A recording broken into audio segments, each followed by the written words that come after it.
Academy Tech. Somos un grupo de estudiantes dedicados a enseñarles y brindarles un poquito más de información acerca de temas relacionados con el área de ciencia. Nosotros nos dirigimos a todos ustedes, público que ahora mismo está tratando de desarrollar algún ejercicio de repente de su centro preuniversitario o de su escuela, o ya sea inclusive de la universidad. Hay muchas áreas y muchos temas que estudiar, especialmente en el área de ciencias, como yo, por ejemplo, que me dedico a estudiar el área de topología, un área bastante importante y fundamental, y con muchas aplicaciones también. Bueno, este proyecto que lo hemos creado nosotros está dirigido a ustedes sin ningún fin de lucro y con mucho entusiasmo para que ustedes tengan una mejor formación en estas áreas y bueno, ser un poco más críticos y tratar siempre de investigar un poco más, porque esa es la idea, aprender. Entonces vamos a tener una secuencia de capítulos, entre ellos capítulos como este que vamos a ver el día de hoy. Entonces empecemos sin más preámbulo con el capítulo número 1 aquí que vamos a tener. El capítulo de conjuntos 1. ¿Por qué conjuntos 1? Porque va a haber un segundo capítulo, lógicamente, donde vamos a poder ampliar un poco más. Esto es bastante amplio, es un tema base para poder construir otros temas. Lo hemos visto ya en álgebra, en aritmética, en varios campos. Entonces, libros hay muchos. Siempre que queramos estudiar algún capítulo, pongámonos en la cabeza que necesitamos de material. Y cuando digo material me refiero a libros. Libros como este, como el de Introducción al Álgebra de Adilson Gonçalves, un brasilero. Este es un libro bastante completo, lo utilizan en las universidades inclusive. Es un libro bastante completo, muy bueno. Así como este hay muchos, todos en realidad son bastante buenos, hay muchos. Bueno, empecemos entonces con conjuntos. Queremos estudiar conjuntos, entonces pensemos, ¿cuál es nuestra idea o qué idea intuitiva tenemos acerca de conjuntos? Por ejemplo, entonces, cuando un grupo de personas va a comprar el pan, decimos que estas personas van con un fin, tienen una característica en común. ¿Cuál es esa característica? Comprar el pan, van a la panadería a comprar el pan. Entonces decimos que a este grupito se le llama conjunto, ¿no? Entonces así lo ponemos. Intuición es un grupo de elementos con algo en común. Ahora, en matemática necesitamos formalizar las cosas. ¿Para qué? Para poder, porque es una ciencia bastante formal. O sea, necesitamos denotar de letras, denotar de símbolos. Desde tiempos muy remotos lo necesitamos hacer. Entonces, la definición va a ser colección cualquiera de objetos. Ahora, esta definición no cambia. Se puede escribir de distintas maneras, pero no cambia, es la misma. Entonces, es una colección cualquiera de objetos, donde estos objetos son elementos del conjunto. Ahora, estos conjuntos lo vamos a poder representar mediante letras que ya conocemos, letras mayúsculas. Así representamos a los conjuntos y a sus elementos lo vamos a representar de la misma manera, pero con elementos, con letritas que sean minúsculas para poder diferenciar. Ahora, conjuntos hay muchos. Inclusive hay algunos que desconocemos hasta hoy en día, pero también hay muchos conocidos y muchos que forman a otros conjuntos. Comencemos por el conjunto más básico, que es el conjunto de los vacíos. Es un conjunto trivial, pero es importante a la vez. Sin embargo, muchos lo denominan trivial. Ahora, este conjunto es aquel que no consta de elementos, que no tiene ningún elemento. Relacionándolo en la vida cotidiana, estamos, por ejemplo, en el caso de un salón vacío, donde no hay ningún estudiante. Entonces, ese sería un conjunto vacío y representado de esta forma, que también lo podemos escribir así, ¿no? Porque cualquier conjunto hay que recordar que lo escribimos en llavecitas. Esto ya es algo que conocemos, ¿no? Entonces, lo podemos representar así. Listo, tenemos el conjunto vacío. Un dato importante del conjunto vacío desde hace ya mucho tiempo, el siglo XX, sabemos que este conjunto vacío tiene una característica importante. Y es que es único. ¿Y por qué es único? Justamente porque es el único conjunto que no tiene ningún elemento, que no tiene elementos, más claro. Entonces, ya tenemos un conjunto importante. Conozcamos otro. Ahora, en la vida cotidiana también, si tenemos a un niñito llamado Jorgito, por ejemplo, entonces este niñito no representa un conjunto. Nosotros no decimos que hay un conjunto de personas si vemos uno, pero en matemática sí. En matemática, si tenemos un elementito, este conjunto es un conjunto, esto ya es un conjunto, es el conjunto llamado unitario. Y así podemos tener muchos otros conjuntos formados así. Entonces, ya tenemos esa de ahí. Ahora, la relación de pertenencia. Hablábamos y volvemos al ejemplo del pan. Cuando estas personas iban por una característica en común que tenían de comprar el pan. Pero ¿qué pasa si hay otra persona que viene y, bueno, pues no quiere comprar el pan, sino se va a una boutique? Entonces esa persona no está entre el grupo de los que quieren comprar el pan. Pero ¿cómo denoto eso yo en matemática? Lo denoto de esta forma, con este simbolito. En matemática, como es un lenguaje universal, tenemos que usar símbolos. Entonces el símbolo va a ser este. Este representa que este elemento no esté aquí, que no esté aquí. Listo. Entonces ahora conozcamos un poquito más algunos conjuntos numéricos con ciertas nomenclaturas. Por ejemplo, el de los naturales. El conjunto de los naturales representado entre llaves de esta forma. 1, 2 y así sucesivamente hasta n. ¿Ya? Este conjunto, muchos lo comienzan desde el 0, muchos desde el 1. ¿Cuál es la diferencia? ¿Por qué hacerlo así? ¿Por qué no hacerlo así? Lo que pasa es que en matemática, para poder haber seguido con ciertos temas, con ciertas cosas, necesitábamos tener una base. Y esa base eran los axiomas. Y esos axiomas se dan en un sistema de Peano. Quizá muchos lo hayan escuchado. Pero no nos compliquemos con eso. Como se da ahí, nosotros necesitamos comenzar desde ahí. Entonces, en algunos casos se toma desde el 0 y en algunos casos desde el 1. Por ejemplo, en los exámenes de admisión de uni se considera el 0 como un natural, más en el de San Marcos no. Vamos a trabajar nosotros aquí en Academy Tech construyendo esos naturales y diciendo que los naturales empiezan desde el elemento 1. Este va a ser nuestro elemento, el primer elemento de los naturales.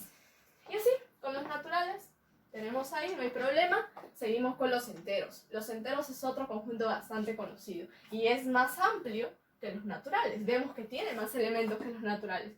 O sea, bueno, esta parte de aquí es los naturales, lo demás no, ¿verdad? Entonces, tenemos un natural. El 5, por ejemplo, es un natural, pertenece a los naturales. Usamos el valor de un elemento, el símbolo de pertenencia y la nomenclatura de los naturales. Sin embargo, el menos 5, que es un negativo, el menos 5 no pertenece a los naturales, pero sí pertenece a los enteros. Ahora, otro conjunto, el de los racionales. El de los racionales tiene una característica de que se puede representar mediante una fracción. ¿Una fracción de qué cosa? Una fracción de enteros. Entonces, tenemos a los racionales como una fracción de enteros, donde el denominador, o la parte baja de la fracción, va a tener que ser distinto del 0, porque si no, no tendría mucho sentido hablar de aquello. Listo. Tenemos a los racionales, no nos olvidemos de otro importante que también son los irracionales, que se representa de esta forma, el conjunto de los irracionales, y el conjunto un poquito más grande que es el de los números reales, ¿no? Los números reales lo consideramos a la recta, pues a la recta real, ¿no? Veamos por aquí. Reales, ¿no? Consideramos a la recta real, 0, 1, 1,5, y bueno, continuará. Esta es la recta real, ¿no? R. Muy bien. Hay algo que también se llama recta real extendida, que me gustaría que si ustedes están, pues, ahí activos buscando en internet, en libros, me gustaría que busquen sobre la recta real extendida, que ya es la unión de justamente de los reales, pero con el infinito, ¿no? Que eso, bueno, no se va a tocar ahorita, porque estamos empezando recién, ¿no? Como se dice, por la base.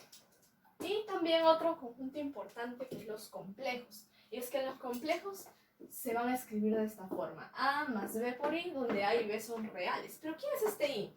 Este I es un imaginario, que tiene el valor de raíz de menos 1, ¿no?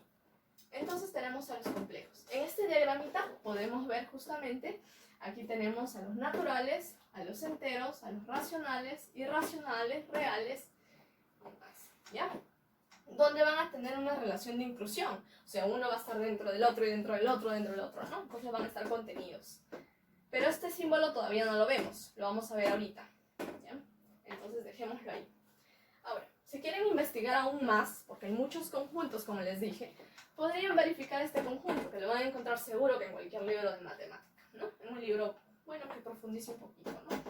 Es bonito buscar más y más ejemplos y más cosas y es bueno tener dudas, porque eso te va a hacer investigar más y, bueno, desarrolla una mejor persona, ¿no? Con un mejor razonamiento. Ahora, ejemplos de pertenencia. Cuando decimos, ya habíamos dicho que se escribía de esta forma o de esta forma, ¿no? Si pertenece o no pertenece, nos damos cuenta que raíz de 2 sí están los reales. Porque es 1 punto algo, algo, algo, ¿no? Entonces está en los reales. Pero lo que sucede es que este raíz de 2 no está en los racionales. ¿Y por qué no está en los racionales? Voy a dar una explicación breve de por qué no está en los racionales. Sin embargo, si es que no llegaran a entender esta parte, créanme que es una demostración. O sea, solo es una demostración. Y las demostraciones se logran cuando uno tiene la costumbre de hacerlas. O sea, poco a poco, ¿ya? Pero es la idea. Entonces vamos a ver por qué este raíz de 2 no es un racional, ¿ya? Entonces raíz de 2 no pertenece al conjunto de los racionales. Y si no pertenece al conjunto de los racionales, ¿a qué conjunto pertenece? A los irracionales, porque como conocemos, los reales es la unión disjunta de los irracionales. ¿Con quién? La unión disjunta. ¿Con quién? Con los racionales. Así lo expresamos a los reales. Como unión disjunta de los irracionales con los racionales. ¿Ya? Entonces, si es que no está en Q, pero está en R, debería estar en los irracionales. Y es cierto, pues no. El raíz de 2 es un irracional. Ahora, vamos a demostrar por qué raíz de 2 no está en Q. ¿Cómo hacemos para demostrar algo en matemática? Siempre tenemos la costumbre de suponer el absurdo, o sea, de suponer lo contrario, ¿no?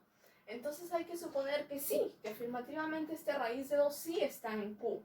Entonces supongamos, lo vamos a hacer aquí en block, porque ya les dije que no es obligatorio que ustedes comprendan en su totalidad esta parte, está en Q. Vamos a suponer que esto es cierto. Al ser cierto, ¿qué pensamos? Ya hemos aprendido quién es Q, ¿no? Es una fracción, siempre se puede representar mediante fracción. Entonces, si esto está en Q, yo puedo expresarlo mediante una fracción. Es decir, voy a tener que este raíz de 2 lo podría expresar como un m sobre n. ¿De acuerdo? ¿Qué sucede? Estos son enteros, no hay problema, puedo elevar al cuadrado y voy a tener 2 igual a m al cuadrado sobre n cuadrado. Esto lo puedo trabajar normal porque el n es distinto de 0, ya lo sabemos, no hay que olvidar. Siempre en matemáticas hay que tratar de colocar todo, y mucho más cuando hagamos una demostración. Ahora, entonces, ¿esto qué implicaría? Que 2n cuadrado es igual a n cuadrado. Ahora, estos elementitos, en particular, supongamos que estos elementitos van a ser primos entre sí, es decir, que su MCD es 1. Muchos ya hemos escuchado de la palabrita MCD y de qué significa primos entre sí. Entonces esto vamos a suponer que es 1. ¿Ya? Entonces vamos a tener esta parte de acá. Al tener esta parte de aquí, podemos pasar el m, ¿no? Entonces decimos 2n cuadrado igual a m cuadrado. Entonces eso significa que este m va a ser un múltiplo de 2. Entonces m va a ser múltiplo de 2. ¿Qué lo escribimos de esta forma? Es un múltiplo de 2. Eso quiere decir que m lo vamos a escribir como ¿qué? Como un 2 veces k. ¿Pero dónde está k? K va a ser cualquier entero. ¿Por qué? Porque el m es un entero. Entonces el m lo escribimos como 2k. Ahora, reemplacemos aquí. Entonces vamos a tener 2 por... vamos a tener 2n cuadrado igual a 2k cuadrado. Esto sería 4k cuadrado. Con lo que n sería ¿qué cosa? N también sería un múltiplo de 2. Entonces, oh sorpresa, el n es múltiplo de 2 y el n es múltiplo de 2. Entonces estamos diciendo que estos tienen algo más en común que el 1. Es decir, tienen algo más en común. Llegamos a la conclusión de que n es un múltiplo de 2 y m también lo es. Ambos son múltiplos de 2. Sin embargo, habíamos supuesto que estos eran primos entre sí. Es decir, que su MCD es 1, lo cual nos hace llegar a una contradicción, ya que esto sería más que 2, ¿no? Y entonces esto nos hace llegar a una contradicción que en matemática lo señalamos de esta forma. Por lo tanto, hemos llegado a que definitivamente raíz de 2 no debe estar en Q. Demostración acerca de que raíz de 2 no es un racional hay muchísimas. Sin embargo, todos llegan pues a demostrar esto de aquí. Raíz de 2 es un número bastante importante, se le conoce también como la constante pitagórica, que en muchos cuadrados, o bueno, en este caso en un triángulo, vamos a ver que aparece aquí, ¿no? Es por eso que justamente se le llama la constante pitagórica. Ahora, ejemplos como estos hay muchos, ¿no? Ejemplos hay varios. Ahora, inclusión, pasamos a la inclusión. Tenemos que ya hemos visto la relación de elemento conjunto, ahora tenemos de conjunto a conjunto. Es que se dice que A está incluido en B si sucede esto, o que A es un subconjunto de B, y que A no está incluido en B si es que sucede esto. ¿Ya? Entonces eso es una forma de verlo. Listo. ¿Y esto para qué? Para ver que uno está dentro del otro. En el caso de aquí, los naturales está dentro de los enteros dentro de los racionales dentro de los reales, y este mismo dentro de los complejos. Listo. Ahora, en matemáticas necesitamos graficar todo, así es, no solamente en geometría, en todas las áreas. Y es por eso que aparecen las curvas cerradas, para ayudarnos a representar, a agrupar estos elementos en un conjunto, que se le denomina el diagrama de Venn. Es decir, si es que tenemos esta forma de un elemento 1, 2 y 3, algo así básico, entonces podemos poner una curva, de cualquier forma, una curva cerrada, donde aparezcan estos elementitos dentro. Es una representación nada más. Ahora, estas curvas, es mentira de que solamente tengan una forma circular o etc. Son curvas cerradas, es decir, toman estas formas o otras formas, mientras sea una curva cerrada, no hay problema. Listo. Pasemos a la intersección. Hay relaciones entre conjuntos. Y la intersección se representa de esta forma. Son aquellos elementos que se encuentran aquí y aquí simultáneamente. En el diagrama de Venn lo podemos representar de esta forma. Tenemos el conjunto A y el conjunto B. Y la intersección viene a ser justamente esto. Listo. La unión se representa mediante este símbolo también. Y en el diagrama de Venn podemos ver que la unión de estos dos elementos se podría dar justamente de esta forma. Si es que tengo elementos así, la unión sería todo esto. Y si es que tengo a elementos de esta forma, la unión sería todo. Entonces podemos representarlo de esta forma. Listo. Y así con esta intersección y unión encontramos ciertas propiedades, como que la intersección de un conjunto con su vacío sea simplemente el mismo vacío, o que la unión de un conjunto con su vacío con el vacío sea el mismo conjunto, o que la intersección de un conjunto con otro esté dentro de cualquiera de ellos, dentro del A o del B, y asimismo el A esté dentro de su unión.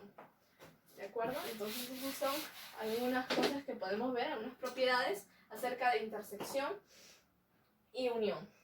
Y estas propiedades mayormente se demuestran con lógica, por eso si es que gustarían ir avanzando o queriendo hacer alguna demostración acerca de estas propiedades u otras, entonces sería bueno que revisen el texto de lógica, ¿no? Por ejemplo, también tenemos algo crucial, y es que el vacío se encuentra dentro o está incluido dentro de cualquier conjunto. ¿Y esto por qué? Usemos un poquito de lógica. Para cualquier elemento, ¿qué significa esto de aquí? Para cualquier elemento que X esté en el vacío, implica que X esté en el A. ¿Listo? Vamos a usar lógica. Entonces, esta proposición de aquí es completamente falsa. ¿Por qué? Porque hemos dicho que el vacío no tiene elementos, y acá estamos diciendo que hay un elemento aquí. Esto es falso. Vamos a llamarle la proposición P, y a esto vamos a llamarle la proposición Q. ¿Ya? Si algunos han repasado su librito de lógica, van a poder entender esto de la mejor manera. Listo, esta proposición es falsa. Entonces, si es que esto fuera falso o verdadero independientemente, todo esto me va a dar una tautología. Es decir, todo este P entonces Q va a ser una tautología, con lo cual el vacío sí está contenido en A. En A, en cualquier conjunto, ¿no? En un conjunto arbitrario va a estar contenido. Listo. Hacemos algunos ejercicios. ejercicios que he puesto aquí, ejercicios bastante básicos. Más adelante voy a pasarles también ejercicios un poco más complicados y elaborados. Entonces, o inclusive en el otro capítulo podemos revisar un poquito más aquello, ¿no? Y otros temas que también nos faltan. Nos faltan otras cosas como diferencia simétrica, entre varias cosas que nos faltan aquí todavía, ¿no? Entonces vamos a ver algunos ejercicios. El primero de ellos dice: en las siguientes proposiciones determine el valor de la verdad, V si es verdad, falso, falsedad F, ¿no? De este conjunto. Conjunto A y conjunto B.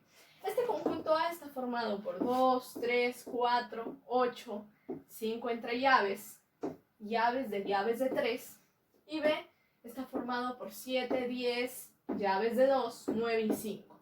Veamos si es que el elemento 2 está en A. ¿Será cierto que 2 está en A? Sí, está aquí, está en A. Por lo tanto, afirmaremos y diremos que es cierto. El 5 entre llaves está contenido en A. Busquemos al 5. El 5 está contenido en A. Esto es un elemento de A, pero ¿estará contenido en A? No. Entonces, cuando es no, le ponemos un falso. ¿El 7 estará en B? Es claro que sí. ¿Este 9 estará contenido en B? Eso es cierto, ¿verdad? Entonces está contenido en B. ¿Y el 3 estará contenido en A? No, ¿verdad? Entonces le ponemos falso. Listo.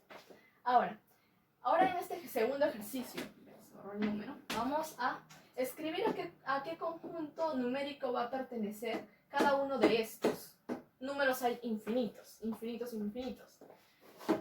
Inclusive existen los números transfinitos, si quieren buscarlo. Entonces, vamos a ver. Cada uno de estos números van a pertenecer, no solo a uno, sino a varios conjuntos numéricos. Pero vamos a poner alguno de ellos. Este 5 es un real. Ponemos pertenece a los reales. Este raíz de 4 pertenece también a los reales. Esto también pertenece a los reales. Pero ya cambiemos, no muchos números reales. ¿A dónde pertenece este? A los racionales. ¿Por qué? Porque se expresa mediante una fracción. ¿Dónde? ¿Qué pasa? ¿Dónde qué pasa? Donde este es distinto de 0 y estos son enteros. Este de aquí es un medio, ¿no? Vamos a ponerle su equivalente. Y esto de aquí sigue perteneciendo a los racionales. No hay problema. Este de aquí sigue perteneciendo a los racionales. Pero eso no quita que no pertenezca a los reales, ¿no? ¿Y por qué pasa eso? Por esta inclusión. Y también pertenece a los racionales. Y así podemos construir muchos más ejemplos. Ahora, terminaremos esta parte con una frase que dice así: la ciencia, lo bueno que tiene la ciencia es que es cierta, creamos o no en ella. Bueno, entonces, gracias por haber escuchado esta pequeña clase, pequeña información el día de hoy en Academy Tech. Síganos en el siguiente capítulo, donde hablaremos de conjuntos 2 y daremos mucho más ejemplos y mucho más ejercicios. Bueno, ¿qué más? Agradecerles por todo, ¿no?